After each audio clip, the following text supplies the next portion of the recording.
estamos cerquita del 1 de mayo, Día de los Trabajadores, Día Internacional de los Trabajadores.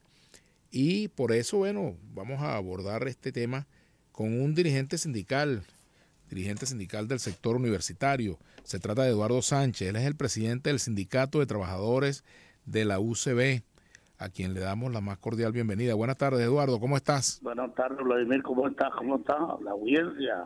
Bueno, gracias por aceptar la invitación, Eduardo. Gracias a ustedes por invitarme. Bueno, Eduardo, te pregunto, ¿cómo sintetizarías tú las exigencias de los trabajadores de cara a este 1 de mayo? ¿Qué quieren los trabajadores para este 1 de mayo? Bueno, los trabajadores no están pidiendo nada diferente a lo que vienen pidiendo durante los últimos 2 años. 2 años sin aumento salarial, para que tú sepas. 2 años sin percibir lo que constitucionalmente está trazado en la ley, que es el aumento y es el salario. El gobierno ha tenido una política extraña, ¿no? Pero, bueno, entendiendo el marco del giro a la derecha que ha tirado este gobierno durante los últimos años, de una política de liquidar toda concepción de salario para crear un nuevo concepto de relación más flexibilizada con los trabajadores, para meterlo en el paquete de ventas que tiene hacia las transnacionales, como es una fuerza de trabajo barata, un concepto de neoesclavitud, que al descompensar el salario y sustituirlo por voto liquida, en el caso universitario no solamente la academia, sino la meritocracia, los conceptos de trabajo clasificado. ¿Para qué estudiaría un profesor un posgrado y haría un estudio y un alcance para ganar lo mismo que un empleado, un obrero profesional cualquiera, a través de política unificada? Esa es la relación, la situación, y hoy llegamos a la conclusión de que es el salario la principal contradicción entre el capital y el trabajo, y que en estos momentos todo, incluso el proyecto electoral, la discusión de base, todo eso, trastoca el tema de que el salario es lo que lo define en estos momentos todo. Por eso, la expectativa de los trabajadores es, primero, cómo se derrota una política bien ambivalente, bien liberal, bien atrasada políticamente en el marco del capital, como esa política de tratar de liquidar el salario y convertir eso que llaman ingreso mínimo vital en dinero a través de bonos, pero que no prelan para las vacaciones, aguinaldo y prestaciones sociales de los trabajadores. Un incremento salarial que de alguna manera resuelva la problemática de los trabajadores para vivir con dignidad. Ese es el clamor de la clase trabajadora, y el gobierno tendrá que, atender ese planteamiento o sencillamente cesar en sus funciones, porque es que ya no va para más, y yo creo que tiene que entenderlo. Ahora, fíjate, Eduardo, ¿el gobierno no aumenta el salario porque no quiere o porque no puede? Bueno, nosotros sostenemos que sí puede, no en los términos que quizás quisieran los trabajadores. Recientemente se preparó una propuesta en base a $200, que sabemos que el gobierno puede porque ha incrementado los precios, la producción petrolera, puede porque ha incrementado el ingreso como consecuencia de cobrar impuestos al dólar. Es más, el mismo presidente del CNA se sorprendió cuando dijo que pidieron $4.500 millones y tuvieron 5.700 millones. Puede, si aplicara un ingreso a las transacciones en más de 30.000 transacciones grandes, y mantener, y puede también, si sincerar los ingresos por concepto de oro, de que está entrando al país, si es que están entrando al país, porque en el país todos los días hay modificaciones, hay situaciones con el problema de las minas, de la producción de oro, pero el país no lo recibe. Entonces hay que saber qué es lo que está pasando ahí. El gobierno no ha querido, porque además, si tú te pones a ver, el gobierno pretende escudarse en el tema que también dicen los empresarios, que no es verdad, que es que las prestaciones sociales son un elemento muy generoso si dan un aumento salarial amplio. Pero recuérdate tú antes que los patronos, por ejemplo, para resolver el problema de la modificación, de mantener al día sus empresas, pedían créditos al Estado o a los bancos. Ahora ningún patrono pide crédito. Todos lo están haciendo a costa de la explotación sobre explotación que le hacen al trabajador con esos bajos salarios, y además con la aplicación de instrumentos salvajes como el incentivo NAPRE, que no hace más que robarle el dinero a los trabajadores, porque eso parece un robo lo que están haciendo, y sobre ese dinero nadie le rinde cuenta al trabajador, ni el empleado, ni el empleador patronal, ni el empleador gobierno. Entonces, ante esa situación, creo que el gobierno tiene que desenmascarar su posición. Ellos están en una posición de liquidar el salario y en eso caminan. Pero, por ejemplo, imagínate tú, en vez de aumentar $30 para el tema de los bonos, bueno, mantener los bonos como está y fuera de los $30 el salario, por ejemplo. Y nosotros diríamos, bueno, no es verdad la política que vienen diciendo que el gobierno no quiere salarizar, desalarizar.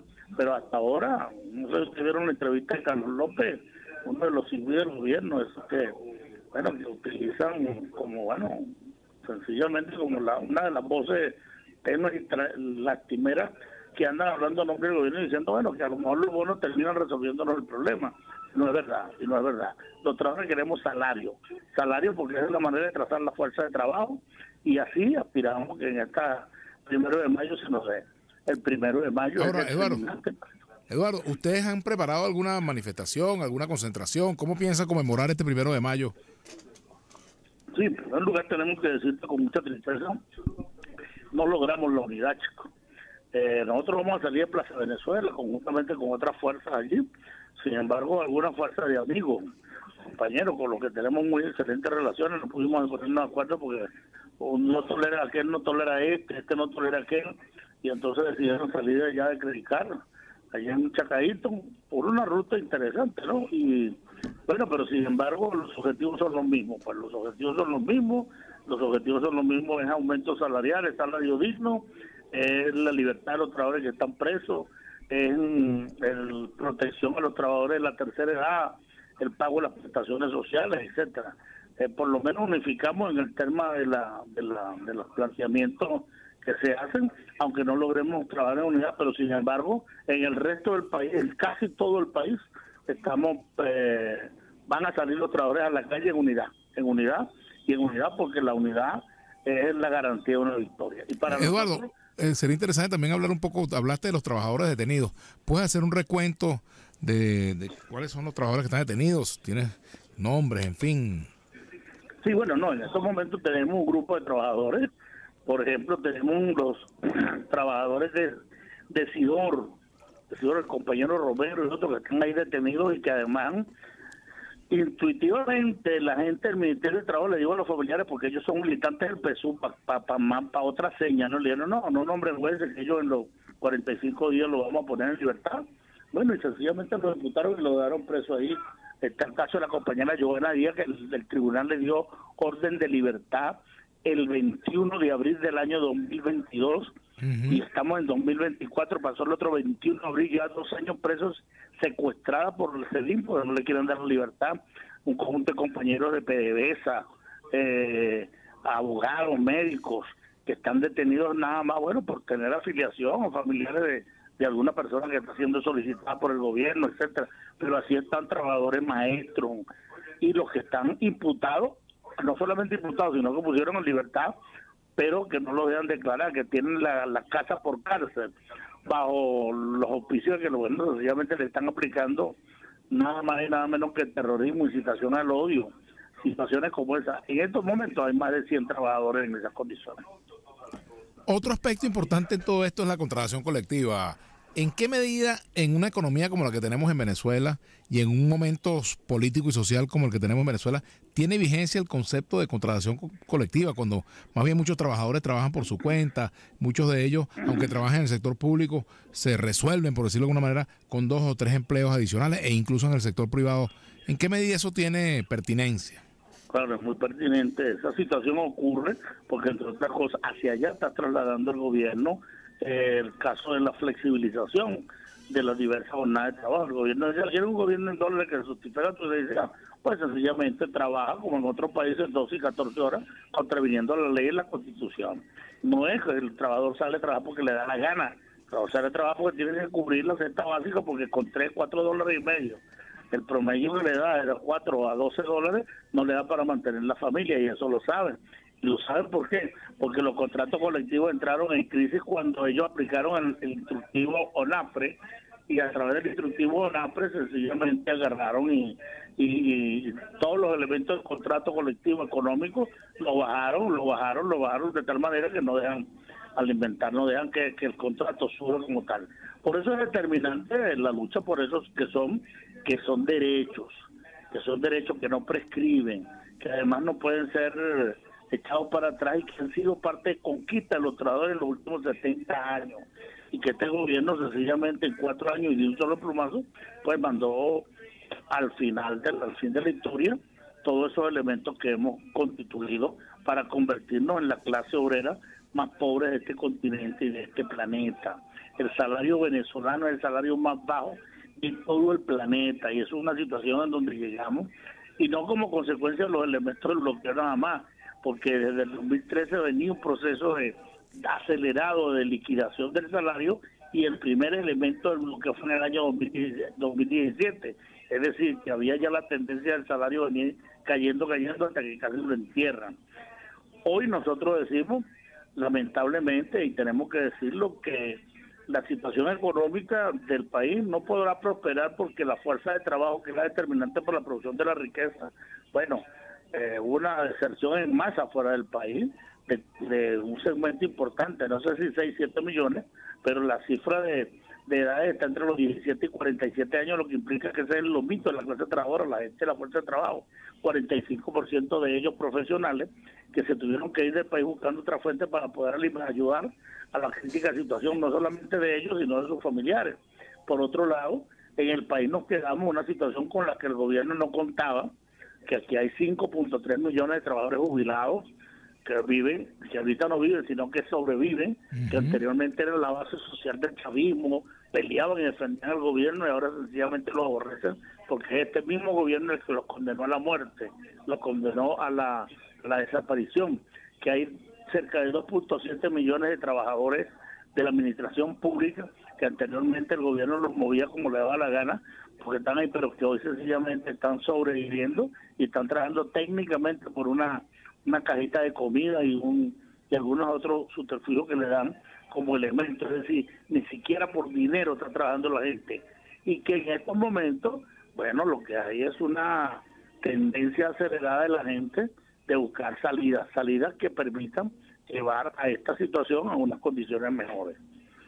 Me gustaría también conocer tu opinión con respecto al tema electoral, Eduardo Sánchez. Ustedes como movimiento, en fin, en lo personal, ¿tienes alguna posición sobre el proceso electoral del 28 de julio? Bueno, nosotros opinamos, pero además yo soy un hombre que siempre he militado en la fila de la izquierda.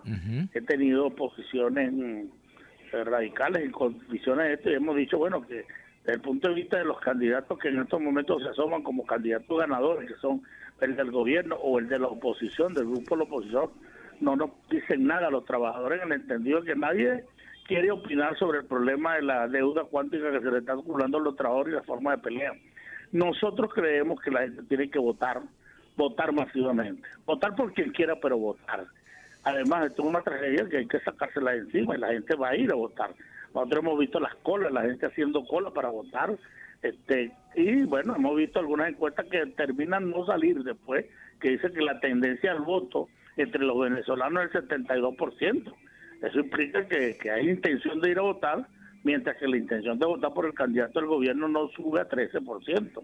Eso te está diciendo cuál es la situación que está pasando en el pueblo venezolano, en la situación del pueblo venezolano, y además, algo que nosotros hemos dicho en algunos otros programas, el gobierno se jacta en decir que nos derrotó, pues nos aplicó una victoria para ellos, una victoria táctica, y nos dio una derrota táctica al plasmar a los trabajadores a estas condiciones de miseria, de hambre, por la vía de la represión, los presos, etcétera. Pero es parte de la pelea, porque también los trabajadores podemos aceptarle una derrota, pero en el marco del carácter estratégico, y eso no lo vieron venir. Yo estoy convencido de que este pueblo va a buscar la manera de cómo resarcir toda esta situación, y que bueno, el próximo proceso electoral va a ser una contienda, no unas elecciones cualquiera. Aquí no viene una elección cualquiera, aquí hay un momento crítico, específico, y ahí se va a resolver esta situación que no está fácil, pero que sin embargo, por primera vez el gobierno no la tiene toda consigo. ¿Por qué? Bueno, pues sencillamente tocó la fibra granítica de lo que es el sentimiento popular, al bueno, dedicarle la guerra a la clase trabajadora sin saber que somos la mayoría, y que además de que somos la mayoría, Bueno, al tocar el salario, al tocar los contratos, no están tocando individualmente el trabajador, sino la seguridad familiar de la familia de nuestros hijos. Y eso sencillamente no se perdona. Finalmente, Eduardo Sánchez, presidente del Sindicato de Trabajadores de la UCB, ¿cuál debería ser el monto que ustedes establecen como salario mínimo, como exigencia, pues, al gobierno? Ahorita yo lo he hecho públicamente y lo he dicho, ¿no? Nosotros nos estamos planteando ahorita llegar al llegadero de todo, porque sabemos la situación económica del país, que tenemos que construir, que tenemos que producir, que tenemos que salir a la calle a mejorar las condiciones económicas y sociales de todo el segmento, y ahí la clase trabajadora tiene un papel definitivo. Pero creemos que hay condiciones para estar entre 180 y 200 dólares mensual. Para eso están, eso lo ponemos allí con dinero orgánico, no inorgánico, con dinero que no provoque inflación, y creemos que esa debe ser la cifra por la cual nosotros, bueno, sencillamente nos casamos una propuesta del gobierno, verá, y ellos decidirán si es, en vez de 200 dólares, nada, es bono o es lo que ellos tengan a bien hacer, porque siempre han actuado a como le da la gana, pues sin consultarle a nadie, sin tomar en consideración lo que está pensando los demás. Y bueno, eso tiene consecuencias. Sepa que eso tiene consecuencias y que consecuencias se verán en corto plazo y no a mediano ni largo plazo. Gracias, Eduardo Sánchez, presidente del Sindicato de Trabajadores de la UCB. Son las 5.